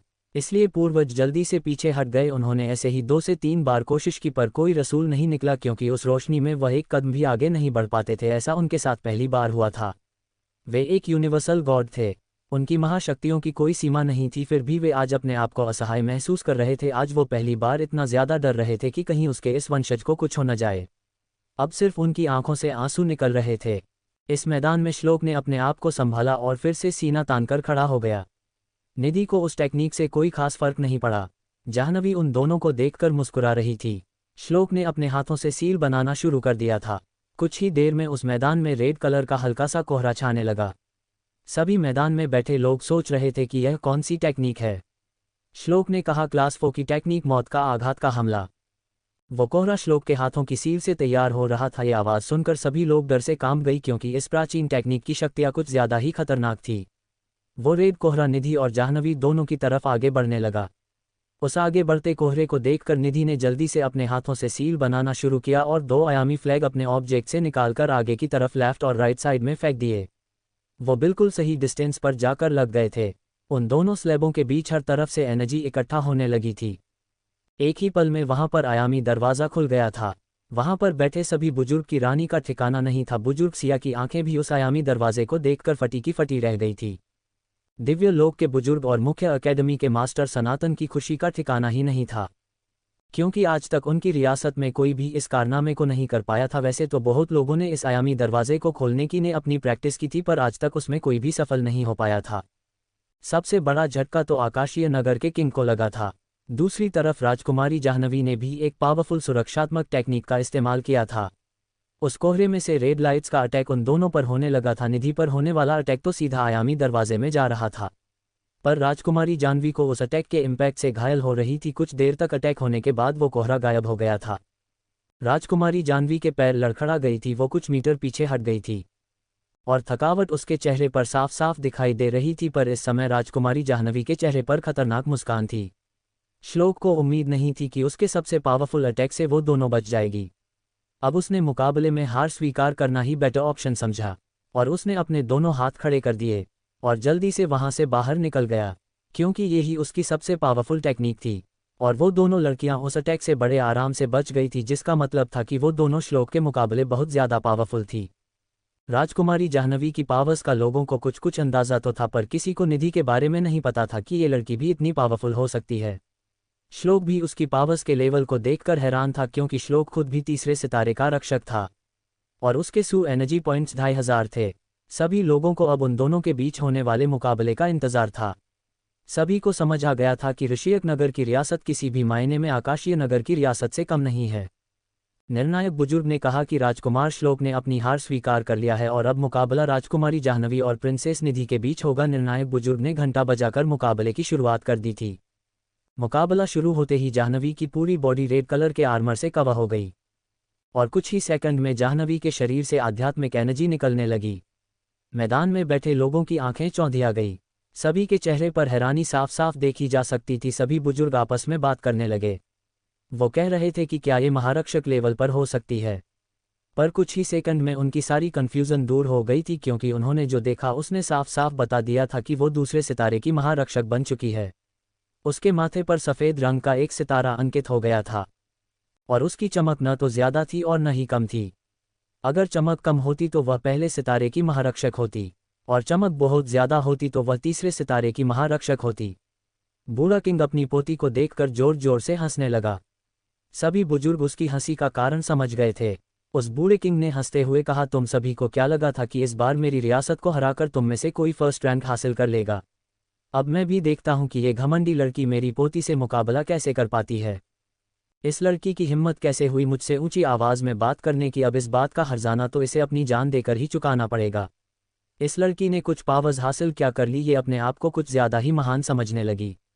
उस किंग की बातें किसी को भी पसंद नहीं आ रही थी, पर वो पावरफुल ही इतना था कि सभी लोग उससे कुछ कहने में डरते थे। बुजुर्ग सिया का मन तो कर रहा था कि वह उसे अभी सबक सिखाते, पर उस किंग का लेवल बुजुर्ग सिया से ऊपर था, इसलिए वह भी उसके सामने कुछ नहीं कर सकता था। उन सभी बुजुर्गों को पता था कि वो सभी मिलकर भी इस बूढ़े किंग को मात नहीं दे सकते। मुकाबला शुरू हो गया था। उस लड़की के लेवल से निधि को कोई खास फर्क नहीं पड़ा था। जाह्नवी ने निधि पर जंपिंग फ्रॉग टेक्निक का अटैक किया। उसने अपने दोनों हाथों को आसमान की तरफ किया और सील बनाना शुरू कर दिया। तभी आसमान से एक बड़ा सा हरे रंग का फ्रॉग गिरता हुआ दिखाई दिया, जो अपना बड़ा मुंह खोले निधि की तरफ बढ़ रहा था। निधि उस आते हुए फ्रॉग को देखकर एक बार हल्का सा मुस्कुराई और फिर उसने अपने स्टोरेज ऑब्जेक्ट से अपनी एंशिएंट तलवार निकाली और हवा में जंप लगाकर सीधा उस रोग पर अटैक कर दिया, जिससे हवा में ही उस फ्रॉग के 2 टुकड़े हो गए और वो लोग हरे रंग के धुएं में बदलकर इनविजिबल हो गया। निधि के पैर अभी जमीन पर ही टिके थे कि इतने में ही जाह्नवी ने उस पर दूसरा अटैक कर दिया था। जाह्नवी ने भी अपने हाथ में एक तलवार को हाथ में लिया और उसे अपनी पूरी स्ट्रेंथ के साथ निधि की तरफ फेंका। निधि ने उस अटैक से बचने के लिए अपनी तलवार को पूरी स्ट्रेंथ से उसकी तलवार पर अटैक किया। उन दोनों तलवारों के टकराने से ऐसी आवाज़ उत्पन्न हुई जो सभी के कानों को चीरती हुई निकल गई। मैदान में बैठे सभी लोगों ने अपने कानों पर हाथ रख लिए थे। किसी किसी के कान से तो ब्लड तक निकलने लगा था। निधि की तलवार ने उस तलवार के 2 टुकड़े कर दिए थे। मुड़ा किंग भी ये देखकर हैरान रह गया था, क्योंकि वह तलवार उसके पूर्वज की थी जो बहुत ही स्ट्रोंग थी, पर उस लड़की की तलवार ने एक ही पल में उसके 2 टुकड़े कर दिए थे। जाह्नवी ने उसे उलझाने के लिए वो अटैक किया था, क्योंकि उसे थोड़ा समय चाहिए था जो कि उसे मिल चुका था। उसने अपना एक हाथ पीछे कर लिया था और दूसरे हाथ में एक स्टोन था जो हल्का पीला चमक रहा था। वो स्टोन नेचर से एनर्जी ले रहा था जो जनवरी के दूसरे हाथ में स्टोर हो रही थी, जो उसने पीछे किया हुआ था। अब निधि ने उस पर अटैक करने की सोची और काफ़ी स्पीड में उसकी तरफ बढ़ गई। जाह्नवी तो यही चाहती थी। जैसे ही निधि उसके पास आकर अपनी तलवार का अटैक जाह्नवी पर करने को हुई, जाह्नवी की छवि वहां से गायब हो गई और जाह्नवी निधि के पीछे आ गई थी और उसने अपने पीछे किए हाथ की हथेली से निधि के पीठ पर अपनी पूरी स्ट्रेंथ के साथ अटैक किया। वो अटैक बहुत ज़्यादा पावरफुल था। सभी बुजुर्गों को समझ में आ गया था कि जाह्नवी ने भ्रम पैदा करने वाली टेक्निक का इस्तेमाल करके निधि पर अटैक किया था। निधि उस अटैक से टकराते हुए 200 मीटर दूर जाकर गिरी। उस लड़की पर इतना पावरफुल और तक होता देखकर सभी के दिल बैठ गए थे, क्योंकि उन्हें उस लड़की से बहुत ज़्यादा उम्मीद थी। कुछ लोगों की आंखों से तो आंसू तक बहने लगे थे। राजकुमारी जाह्नवी के चेहरे पर मुस्कुराहट आ गई थी। श्रुति और समायरा के भी आंसू बहने लगे थे। दिव्य लोक के बुजुर्ग और मास्टर सनातन का तो उसे देखकर दिल ही बैठ गया था। वेदिका पहले ही अपने भाई की वजह से परेशान रहती थी और आज उसकी भाभी के साथ भी यही हुआ था। इतने पावरफुल अटैक को निधि पर होता देख वेदिका के मुंह से चीख निकल गई थी। वो जोर से चिल्लाई थी, भाभी। उसके ये सब एलिना ने सुने थे, जिससे उसके पैरों के नीचे से ज़मीन खिसक गई थी। वो तो वैदिक को निधि की छोटी बहन मानती थी और आज उसने उसके मुंह से भाभी शब्द सुना था। एलिना को भी नीति की हालत देखकर बहुत दुख हो रहा था और इस समय उसने वेदिका से इस बारे में कुछ भी पूछना सही नहीं समझा। लेकिन तभी सभी ने ऐसा कुछ देखा कि उनके मुंह फटे के फटे रह गए। निधि अपने पैरों पर लड़खड़ाते हुए खड़ी हुई। उसे ऐसे देखकर पूरे मैदान में तालियों की गूंज सुनाई देने लगी थी। जब जाह्नवी ने भी निधि को अपने पैरों पर खड़े हुए देखा तो उसकी भी आंखें फटी की फटी रह गई थी। वो अभी सोच में ही थी कि तभी निधि का पूरा शरीर सुनहरे रंग की रोशनी से चमक उठा था, और वो चमक ऐसी थी जिससे पूरा मैदान जगमगाने लगा था। सभी बुजुर्गों के मुंह से एक ही शब्द निकला, सुनहरी दिव्य रोशनी। इसका मतलब क्या ये लड़की दिव्य लोक की रियासत से हैं? आज इतने बरसों बाद उस मैदान में दिव्य लोक की रियासत का नाम सुनाई दिया था। वो सुनहरी रोशनी की जाह्नवी की तरफ बढ़ने लगी थी। घबराहट की वजह से जाह्नवी के चेहरे पर भी पसीने की बूंदें साफ साफ दिखाई देने लगी थी। उसने अपने आप को बचाने के लिए जल्दी से प्रोटेक्शन शील्ड बनानी शुरू की। तभी उसके सामने एक बड़ी सी शील्ड आ गई जिससे कि जाह्नवी के चेहरे पर मुस्कान आ गई, पर उसे नहीं पता था कि दिव्य रोशनी का अटैक कितना पावरफुल होता है। जैसे ही वो दिव्य रोशनी उस शील्ड से टकराए, उस शील्ड के टुकड़े टुकड़े हो गई और वह हवा में ही गायब हो गई। उस सुनहरी रोशनी का अटैक कितना पावरफुल था कि निधि के कंट्रोल में होने के बाद भी जाह्नवी उसके अटैक से 100 मीटर दूर जाकर गिरी। उसका पूरा शरीर घायल हो चुका था, उसके पैरों और हाथों की हड्डी टूट चुकी थी, जिन्हें जुड़ने में 2 महीने से ज्यादा का समय लगने वाला था। निधि के इस आटे को देखकर सभी लोगों की खुशी का ठिकाना नहीं था, क्योंकि आज इतने वर्षों बाद किसी ने आकाशीय नगर की रियासत को हरा दिया था। लेकिन किसी ने इस बात पर ध्यान नहीं दिया कि बूढ़ा किंग क्या करने जा रहा था। उसने कुछ ऐसा किया जिससे वहां के सभी लोगों के दिलों में एक डर की लहर सी दौड़ गई। आखिर उस श्वेत रोशनी ने विराट के साथ क्या किया था? क्या पूर्वज का परेशान होना सही था? क्या पूर्वजों को जिस बात का डर था वह घटना घट चुकी थी? आखिर क्या निधि इस मुकाबले को जीत चुकी थी? और बूढ़े बुजुर्ग ने ऐसा क्या किया जिसकी वजह से सभी लोग डर से कांपने लगे थे? क्या उसने निधि के साथ कुछ गलत तो नहीं कर दिया था? एपिसोड 133 विराट का कॉमबैक। निधि के अटैक से जाह्नवी को काफी गहरी चोट आई थी। सभी को इस बात की खुशी थी, पर वो सभी निधि की स्ट्रेंथ को देखकर हैरान थे, और सबसे ज्यादा हैरानी तो उन्हें इस बात से हुई थी कि निधि के पास दिव्य रोशनी थी। सभी सोच रहे थे कि ये छोटी सी बच्ची दिव्य रोशनी को कैसे कंट्रोल कर सकती है। जाह्नवी काफी कोशिश के बाद अपनी जगह पर बैठ पाई थी।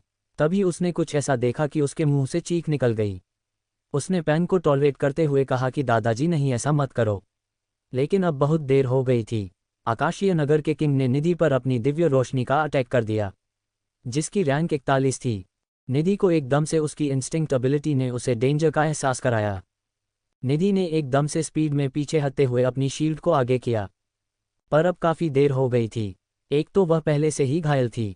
वो गहरे येलो कलर की रोशनी एकदम से निधि की शील्ड के साथ टकराए। उस दिव्य रोशनी का इम्पैक्ट इतना ज्यादा था कि जिससे वो एंशिएंट शील्ड निधि के हाथ से छूट गई, और उस दिव्य रोशनी के अटैक के इम्पैक्ट से निधि सीधा उस मैदान की दीवार से जाकर टकराए। उस मैदान में पत्थरों से बनी सीढ़ियां भी टूट गई थी। निधि की सांसें धीरे धीरे चल रही थी, उसके पूरी बॉडी से ब्लड बह रहा था। सभी इस दृश्य को देखकर डर गए थे। मैदान में एकदम से सन्नाटा छा गया था। दिव्य लोक के बुजुर्ग जल्दी से निधि की तरफ दौड़ पड़े। वेदिका और एलिना भी निधि की तरफ दौड़ पड़े। बुजुर्ग सिया का गुस्सा भी अपनी चरम सीमा पर पहुंच गया था। उसने चिल्लाते हुए किंग से कहा, मूर्ख बूढ़े, तुमने ये क्या किया? तुम्हें पता नहीं है ये नियमों के खिलाफ है? क्या तुम सभी बुजुर्गों के खिलाफ जाना चाहते हो? उस किंग को बुजुर्ग सिया ऐसे शब्दों की उम्मीद नहीं थी। वो बूढ़ा किंग गुस्से से बुजुर्ग सिया को घूरने लगा। बुजुर्ग सियार ने आगे कहा, तुम्हारी हिम्मत कैसे हुई हमारी रियासत की प्रिंसेस के साथ ऐसा करने की? इतना कहकर उन्होंने अपने पूर्वजों की तलवार को अपने हाथों में ले लिया। वो अभी अटैक करने ही वाला था कि उस बूढ़े किंग ने कहा, मैंने किसी नियम का उल्लंघन नहीं किया है। इस लड़की के पास ये दिव्य लोक की सुनहरी रोशनी कहाँ से आई? तुम तो कह रहे थे कि ये लड़की तुम्हारी रियासत से हैं। बुजुर्ग सिया ने कहा, दिव्य रोशनी से किसी की रियासत का पता नहीं लगाया जा सकता। अगर तुम्हें इस बात का संदेह था तो तुम पहले इस बात की पुष्टि कर सकते थे। उस बच्ची के हथेली पर हमारी रियासत के लान बीस्ट का चित्र बना हुआ है, जिससे उस लड़की के लिए रियासत का साफ साफ पता चलता है। और ऐसे घटिया बहाने देकर तुम अपनी गलती को छुपा नहीं सकते। आधे बुजुर्ग सिया की तरफ खड़े हो गए थे, और कुछ बुजुर्ग उस आकाशीय नगर के किंग की तरफ से बोल रहे थे। एक ने कहा, अगर तुम्हारा कहना सही है तो उसे लड़की के पास वो रोशनी क्या कर रही है? तभी मैदान में से एक भारी भरकम आवाज आई, बेवकूफ किंग, तू अपनी पावर में कुछ ज्यादा ही अंधा हो गया है, और इसलिए तू अपने घमंड में अपनी मर्यादा को भी भूल चुका है। लेकिन आज तेरी इस गलती का उसे पता चल गया तो शायद ही तुझे उसके क्रोध से कोई बचा पाएगा। अच्छा तो बूढ़े सिंहदेव, तो तुम अभी तक जिंदा हो, इसका मतलब ये दिव्य रोशनी तुमने इस बेवकूफ़ लड़की को दी है। बुजुर्ग सिंहदेव ने कहा। मूर्ख सहाश, तेरा अंत निकट आ गया है। अच्छा जरा मैं भी तो देखो कि कितनी स्ट्रेंथ है तुम्हारी जो मुझसे मुकाबला करने चले हो। बुजुर्ग सिंहदेव ने कहा, मेरी स्ट्रेंथ का तो पता नहीं पर तू उसके कहर से नहीं बच पाएगा। सभी सोच रहे थे कि सिंहदेव किसकी बात कर रहा है।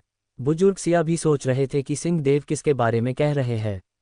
उस किंग ने कहा, बूढ़े सिंहदेव, तू मुझे क्या बच्चा समझ रहा है? जो कह रहा है वो तुझे नहीं छोड़ेगा। अरे किसी को भी आने दे, ये किंग सहाश किसी से भी नहीं डरता। मैं भी कहा तुझ जैसे बेवकूफ़ से बात कर रहा हूँ। इतना कहकर किंग सहाश ने अपनी दिव्य रोशनी को अपनी हाथ की हथेली में एकत्रित करना शुरू कर दिया। अभी वो सिंहदेव पर अटैक करने ही वाला था कि तभी उस मैदान में एक जोरदार कंपन सी महसूस हुई। सभी लोग डर गए कि ये क्या हुआ। बुजुर्ग सिंहदेव की खुशी का ठिकाना नहीं था। उस बूढ़े किंग ने कहा कि ये भूकंप के झटके तो ऐसे आते ही रहते हैं, इसमें डरने या घबराने की क्या बात है। अभी उसने इतना ही कहा था कि तभी दोबारा से और तेज जमीन में कंपन महसूस हुई। अब तो उस किंग को छोड़कर सभी के चेहरे पर घबराहट देखी जा सकती थी और मैदान में बैठे सभी लोग तो और ज्यादा डर गए थे। बुजुर्ग सिंहदेव ने कहा, मूर्ख बूढ़े, वो जाग गया है। तुझे इस बच्ची पर हमला नहीं करना चाहिए था। उस किंग ने हंसते हुए कहा, अच्छा तो अब तुम इस भूकंप के झटके को किसी का नाम देकर मुझे डराना चाहते हो। ऐसा इस महाक्षेत्र में कौन आ गया जो इस जमीन में कंपन पैदा करने की हिम्मत कर सके। तभी वेदिका अपनी आंखों में आंसू लिए निधि के पास से खड़ी हुई और चिल्लाकर उस बूढ़े से कहा कि तुम अपने पूर्वजों से प्रार्थना करो कि ये वो न हो। अगर ये वही हुआ तो आज तुम्हारी मृत्यु निश्चित है। छोटी सी लड़की, तुझे भी बड़ों से बोलने की तमीज़ नहीं है। अभी उसने इतना ही कहा था कि पूर्व की तरफ एक सफ़ेद रोशनी का विस्फोट हुआ जो वहां से लाखों माइल दूर था और एक सफ़ेद रोशनी आकाश में जाती हुई दिखाई दी। उस विस्फोट से पूरी जमीन में ऐसी कंपनी हुई कि खड़े हुए सभी लोग लड़खड़ा गए। सभी ने वहीं से आकाश में जाती हुई रोशनी को देखा। पूर्वज विश्वनाथ ने देखा कि वो श्वेत रोशनी बढ़ने लगी है। वो भी थोड़ा पीछे हट गए थे। उन्हें नहीं पता था कि इस समय विराट जीवित भी है या नहीं, क्योंकि उनकी पावर्स का कनेक्शन भी विराट से काफ़ी टाइम पहले टूट गया था। तभी बुजुर्ग विश्वनाथ को महसूस हुआ कि वो बच्ची निधि खतरे में है। उन्हें समझ नहीं आया कि वो यहाँ रहे या उस बच्ची के पास जाएं। तभी वहां पर एक विस्फोट हुआ जिसमें तालाबों के पूरे पानी को आकाश की तरफ उछाल दिया। पूर्वज विश्वनाथ को वैसे तो किसी भी अटैक का कोई डर नहीं था, पर इस बार उन्होंने कोई रिस्क नहीं लिया और जल्दी से अपने पूरे शरीर को एक आर्मर से कवर कर लिया। उनको डिसीजन बिल्कुल सही था क्योंकि उस एनर्जी का अटैक कुछ ज़्यादा ही पावरफुल था। वो रोशनी तालाब के पानी को चीरते हुए आसमान में चली गई और तभी किसी की जोर से चिल्लाने की आवाज़ आई। पूर्वजों को समझते देर नहीं लगी कि वो आवाज़ किसकी थी। पूर्वज ने उस रोशनी के पार देखने की कोशिश की तो इस बार उन्हें सब कुछ दिखाई दे रहा था। उस रोशनी के बीच एक लड़का खड़ा था जिसका पूरा शरीर लोट्स की नीली पत्तियों से चमक रहा था। पूर्वज की हराने का ठिकाना नहीं था क्योंकि उन्होंने देखा कि विराट और श्वेत रोशनी को भी अब्जॉर्ब कर रहा है जो कि आकाश में जाने की कोशिश कर रही है और इसी वजह से इतना बड़ा विस्फोट हुआ था। धीरे धीरे उस श्वेत रोशनी की चमक कम होने लगी और विराट की चमक बढ़ने लगी थी। कुछ ही सेकंड में विराट ने उस पूरी श्वेत रोशनी को अब्जॉर्ब कर लिया था और उसकी थरू लोट्स की पावर्स को भी एब्सॉर्ब कर लिया। प्रकृति ने अपना रुख बदलना शुरू कर दिया था। पूर्वज को अब विराट से कनेक्शन महसूस होने लगा था। पूर्वज ने देखा कि विराट की पीठ पर डेमन स्कॉर्पियन का टैटू बन गया है। पूर्वज ने उस टैटू की एक झलक ही देखी थी कि तभी विराट की बॉडी को आर्मर ने कवर कर लिया। पूर्वज ने देखा कि विराट के कंधे पर एक छोटा सा व्हाइट ड्रैगन बैठा हुआ है जिसकी आंखों में सफ़ेद चमक थी। पूर्वजों को समझने में वक्त नहीं लगा कि ये ड्रैगन भी विराट के साथ ही था। पूर्वज ने कहा, विराट, वो बच्ची तुम्हारा इंतजार कर रही है।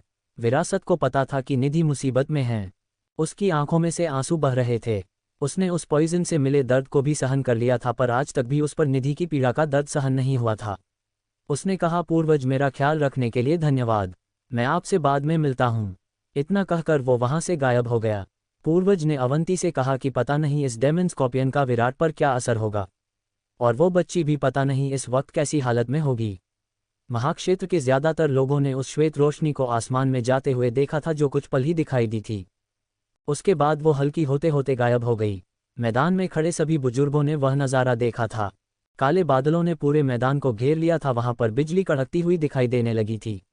ये ऐसा ही देर से था जैसा सभी ने पिछले साल देखा था। बादलों की गड़गड़ाहट सभी को सुनाई दे रही थी। पूर्वज सिंहदेव की आंखों में आंसू आ गए थे। उसने चिल्लाते हुए कहा, आखिर वो आ ही गया। और बूढ़े सहाश तुम्हारा फैसला अब वही करेगा। बुजुर्ग की बात पर वो किंग जोर जोर से हंसने लगा। श्रुति, समायरा, श्लोक, एलिना, चंद्रप्रभा सभी को उस किंग पर बहुत गुस्सा आ रहा था। अभी उसकी हंसी खत्म ही नहीं हुई थी कि उस मैदान में एक सफ़ेद रोशनी चमकती हुई दिखाई देने लगी। सभी मैदान में खड़े हुए लड़के को देखकर हैरान थे। वो सफ़ेद रोशनी से चमक रहा था। कदम बढ़ाकर निधि की तरफ चलने लगा। उसके चलने से वहां की जमीन में कंपन बढ़ रही थी। लोग लड़खड़ाने लगे, आसपास के भवन गिरने लगे। सभी उस श्वेत रोशनी को पहचान गए थे क्योंकि अभी उन्होंने आकाश में वही तो रोशनी देखी थी। वो घुटनों के बल निधि के पास बैठा। वेदिका ने कहा, भाई देखो ना, भाभी आंखें नहीं खोल रही है। एलिना तो वेदिका की बात सुनकर शॉक हो गई थी। उसे समझने में देर नहीं लगी कि ये इतना पावरफुल लड़का वेदिका का भाई है और निधि इसकी वाइफ है। एलिना के अलावा ये बात किसी और ने नहीं सुनी थी। विराट ने निधि का सिर अपनी गोद में लिया और धीरे से कहा, निधि देखो, मैं वापस आ गया। उस आवाज़ को सुनकर निधि की बॉडी ने हरकत करना शुरू किया। विराट ने कहा, अपनी आंखें तो खोलो, मैं तुम्हारे पास ही हूँ। निधि एक सुनहरे सिंहासन की तरफ बढ़ रही थी। तभी निधि को ऐसा लगा जैसे उसे विराट बुला रहा है और वो एकदम से पीछे की तरफ खींचने लगी। तभी एकदम से निधि की आंखें खुल गई। उसने विराट के चेहरे को अपने सामने देखा जैसे वो कोई सपना देख रही हो, पर उसके शरीर में इतनी भी स्ट्रेंथ नहीं बची थी कि वो अपना हाथ उठाकर उसके चेहरे को छू सके। आखिर विराट उस बूढ़े किंग का क्या हाल करने वाला है? और विराट की पीठ पर बना डेमन स्कॉर्पियन का टैटू आगे चलकर विराट के लिए कोई मुसीबत तो खड़ी नहीं करेगा? क्या एलिना को हम दोनों की सच्चाई पता चलने पर कोई परेशानी तो उनके लिए खड़ी नहीं हो जाएगी? क्या चंद्रप्रभा और श्रुति विराट को पहचान जाएंगे? एपिसोड 134, विराट की नई दिव्य रोशनी। विराट को देखकर निधि के चेहरे पर मुस्कुराहट आ गई। वो अपने दर्द को विराट के सामने नहीं दिखाना चाहती थी और एक पल बाद ही उसकी आंखें सुकून से बंद हो गई। निधि को इस हाल में देखकर विराट को असहनीय पीड़ा हो रही थी। उसने टूटते सितारों की दिव्य रोशनी का अंश निधि के शरीर में छोड़ दिया। निधि की आंखें बंद होते ही विराट के गुस्से की कोई सीमा न रही। विराट की आंखों से आंसू की बूंद झलक गई थी। पूरे आकाश में कड़कती बिजलियों ने उग्र रूप ले लिया था। काले बादल ऐसे लग रहे थे जैसे कि अभी फटकर उस जगह को जलमग्न कर देंगे। वहां पर थंडर स्टॉर्म स्टार्ट हो गया था। लोग अपनी जगह पर ही खड़े खड़े कांप रहे थे। उन्हें ऐसा लग रहा था कि ये सब उस लड़की की ऐसी हालत की वजह से हैं। पर बूढ़े किंग सहाश को अपनी पावर्स का ज्यादा ही घमंडी था। उसने कहा, तुम सभी गलत सोच रहे हो। वो छोटा सा लड़का इस प्रकृति को कंट्रोल नहीं कर सकता। अभी उसने इतना ही बोला था और कुछ लोगों को उसकी बातों पर विश्वास ही हो गया था, लेकिन उन्होंने कुछ ऐसा देखा जिससे उस बुढ़े किंग के कहे शब्द गलत साबित हो गए। उन्होंने देखा कि वो लड़का अपनी जगह से खड़ा हुआ और उस बूढ़े किंग तरफ बढ़ने लगा। जो बिजलियां आसमान में कड़क रही थी अब वो जमीन पर बिछी हुई दिखाई देने लगी जिन पर वो लड़का चल रहा था। ऐसा लग रहा था कि प्रकृति खुद इसके लिए रास्ता बना रही हो। ये देखकर सभी के पैरों के नीचे से जमीन खिसक गई थी। उस बूढ़े किंग को भी समझ में आ गया कि ये सब बदलाव उस लड़की की वजह से हो रहा है। उस लड़की के चारों तरफ सफ़ेद रोशनी की चमक दिखाई देने लगी जो धीरे धीरे बढ़ती जा रही थी। सभी को इस बात की हैरानी थी कि ये रोशनी अभी कुछ दिन पहले उन्होंने उस फॉरेस्ट में देखी थी। श्रुति और मास्टर सनातन के मुंह से उस लड़के को देखकर एक ही वर्ड निकला, लेजेंड। जब चंद्रप्रभा ने उसे आते हुए देखा तो वह उस लड़के को देखकर थोड़ा कंफ्यूज थी, पर अब उस लड़की को अच्छी तरह देखकर उसके चेहरे पर ऐसी एक्सप्रेशन आ गई थी जैसे कि उसने कोई भूत देख लिया हो। उसे तो विश्वास ही नहीं हो रहा था कि ऐसा भी कुछ हो सकता है। वो स्पीड से उड़कर अपने पापा के पास गई जो उन बुजुर्गों के पास खड़े थे। सागर इस्राइल के किंग को समझ में नहीं आया कि उसकी बच्ची आखिर इतनी हड़बड़ी में उसके पास क्यों आई है, लेकिन जैसे ही चंद्रप्रभा ने वो बात पिता को बताई तो उनके पैरों के नीचे से भी जमीन खिसक गई थी। उन्हें भरोसा नहीं हो रहा था कि यह वही लड़का है जिसकी वजह से उनके बुजुर्गों की आंखों से आंसू बहने लगे थे। उस किंग के पैर कांपने लगे थे। उसे भी इस बात का भरोसा नहीं हो रहा था कि यह लड़का उसे डेमन स्कॉर्पियन के पॉइजन से कैसे बच गया। उस पॉइजन को तो शायद मैं भी कुछ सेकंड ही टॉलरेट कर पाऊं। अगर इस समय पर मौसम में ऐसा बदलाव नहीं देखा जाता है जैसा कि उस दिन हुआ था तो शायद एक पल को वह किंग इस बात को नकार भी देता, पर आज भी प्रकृति आज भी अपने ऐसे ही उग्र रूप में थी। उस सागर स्थल के बुजुर्ग और उसकी बेटी ने जल्दी से आगे बढ़कर मैदान में घुटनों के बल बैठकर उस लड़के के सामने सिर झुका लिए थे। किसी को समझ में नहीं आ रहा था कि ये दोनों कर क्या रहे हैं। उस आकाशीय नगर के बूढ़े किंग ने अपनी दिव्य रोशनी का अटैक विराट के ऊपर कर दिया। जैसे ही वो दिव्य रोशनी विराट से टकराने वाली थी तभी विराट की आंखों से सफ़ेद रोशनी जो दिखने में बहुत ज़्यादा चमकदार लग रही थी जाकर उस दिव्य रोशनी से टकरा गई, जिससे वो दिव्य रोशनी एक ही सेकंड में गायब हो गई थी। ये देखकर उस आकाशीय किसी के पैर कांपने लगी थी। वो बहुत दूर से डर गया था। इस समय उसकी घबराहट का कोई अंदाज़ा भी नहीं लगा सकता था। उसकी पोती जानवी भी ये दृश्य देखकर डर गई थी। जैसे जैसे विराट आगे बढ़ रहा था जमीन की कंपन और भी ज्यादा बढ़ने लगी थी। उस आकाशीय नगर के किंग ने अपने हाथों से सील को बनाना शुरू कर दिया। उसके हाथों में से वो पीले रंग की दिव्य रोशनी एक गोले के आकार में तैयार होने लगी थी। उस बूढ़े ने कहा कि दिव्य रोशनी का तूफानी हमला। इतना कहते ही जो बिजलियां अब भी आसमान में कड़क रही थी उनकी पावर्स उस दिव्य रोशनी के साथ मिलने लगी थी। ये देखकर उस मैदान में मौजूद सभी लोग घबरा गए थे, क्योंकि उन्हें पता था इस टेक्निक से दिव्य रोशनी 10 गुना ज्यादा शक्तिशाली हो जाती है। इस टेक्निक की वजह से ही सभी रियासत में आकाशीय नगर की रियासत से डरती थी, क्योंकि दिव्यलोक के अलावा और किसी के पास भी दिव्य रोशनी नहीं थी, और आकाशीय नगर के पास दिव्य रोशनी को 10 गुना शक्तिशाली बनाने की तकनीक थी। उस बूढ़े ने मुस्कुराते हुए उस चमकदार गोले को विराट के ऊपर छोड़ दिया था। वो चमकता हुआ एनर्जी का गोला जमीन को चीरता हुआ आगे बढ़ रहा था। उसके आसपास की जमीन में दरारें आना शुरू हो गई थी। इस बार विराट ने भी उस गोले का किसी भी तरीके से कोई भी प्रतिरोध नहीं किया था। ये देखकर सभी लोग डर गए थे। एक ने कहा, ये लड़का करना क्या चाहता है? दूसरी ने कहा, मुझे क्या पता, मैं अभी तो तुम्हारे साथ यही देर से देख रहा हूं जो तुम देख रहे हो। बड़याई पूछने वाला, ये लड़का करना क्या चाहता है? एक तो आज वैसे ही दिमाग खराब है और ऊपर से तुम खड़े हो गए। सभी लोगों की आंखों ने झपकना बंद कर दिया था, लेकिन जैसे ही वो एनर्जी का गोला विराट के शरीर से टकराया उसकी सारी एनर्जी विराट में एब्सॉर्ब होने लगी। लोग तो ये देखकर हैरान थे कि इतना पावरफुल अटैक भी उसे लड़के का कुछ बिगाड़ नहीं पाया था, और उसने इस पावरफुल अटैक को कंट्रोल कैसे किया। सभी लोगों के देखते ही देखते वह एनर्जी का गोला कुछ ही सेकंड में वो एनर्जी का गोला विराट की बॉडी में समाहित हो गया था। इसे देखकर उस बूढ़े किंग का गला ही सूख गया था। अब उसके पास कोई और पावरफुल टेक्निक नहीं थी, क्योंकि उसने शुरुआत में ही अपनी सबसे पावरफुल अटैक का यूज़ किया था। अब उसे एहसास हो रहा था कि उसके घमंड ने उसे ऐसी सिचुएशन में फंसा दिया था कि अब शायद ही वो उससे बाहर निकल पाए। विराट की बॉडी से एक सफ़ेद रोशनी निकलने लगी थी और उसके सामने एक आकृति में बदलने लगी थी। उसका साइज बढ़ता ही जा रहा था। चंद्रोदय महाक्षेत्र की रियासतों ने आज तक ऐसा कुछ पहले नहीं देखा था। अब सभी बुजुर्ग जल्दी से सागर स्थल के बुजुर्ग के पास जाकर घुटनों पर बैठ गए थे। उन्हें ये तो समझ में आ गया था कि सागर स्थल के बुजुर्ग को कुछ ऐसा पता है जो उन लोगों को नहीं पता है। उन्हें में से किसी को भी नहीं पता था कि आखिर इस दिव्य रोशनी की रैंक क्या है। वो आकृति 10 मीटर बड़ी हो गई थी। अब वो बूढ़े सहाश की तरफ बढ़ने लगा था।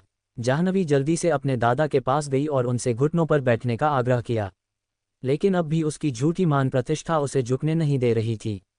कभी जाह्नवी ने अपने स्टोव यूरोप जब से तलवार निकाली और अपनी गर्दन पर रख ली।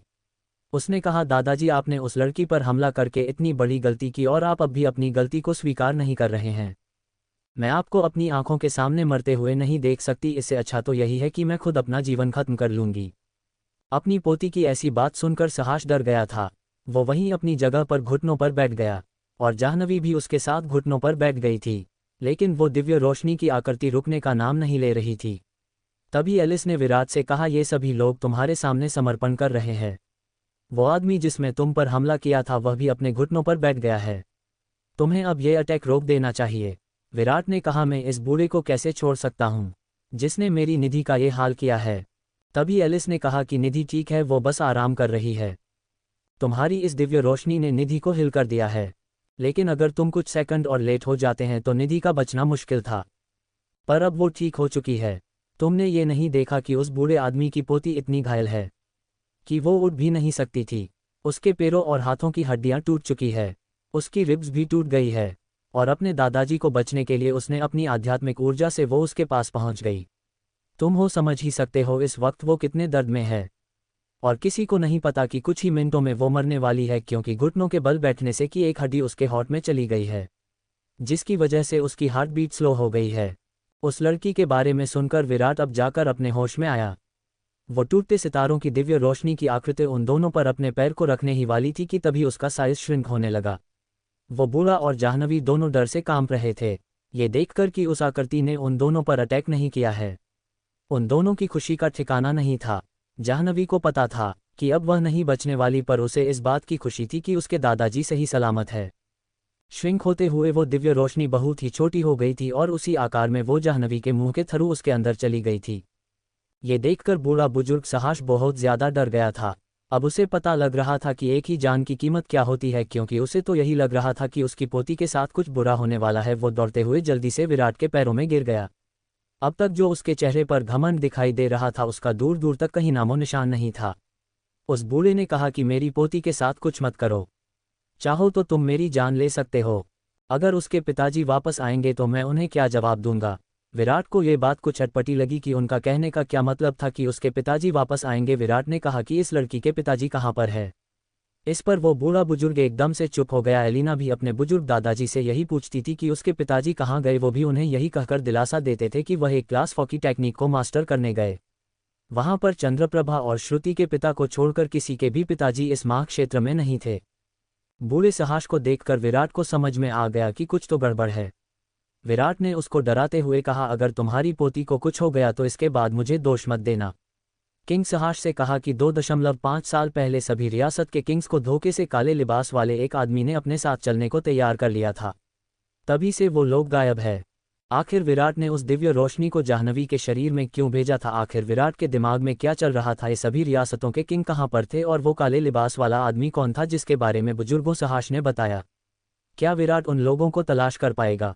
तो दोस्तों, आखिर कहानी में आगे क्या होगा, यह जानने के लिए इस स्टोरी को सुनते रहिए सिर्फ और सिर्फ वीके नॉवल स्टोरी 2.0 चैनल पर। और अगर कहानी आप सभी को पसंद आए तो वीडियो को लाइक, कमेंट और शेयर जरूर करें। आपके एक कमेंट और लाइक से हमें स्टोरी वीडियो बनाने के लिए मोटिवेट मिलता है। धन्यवाद।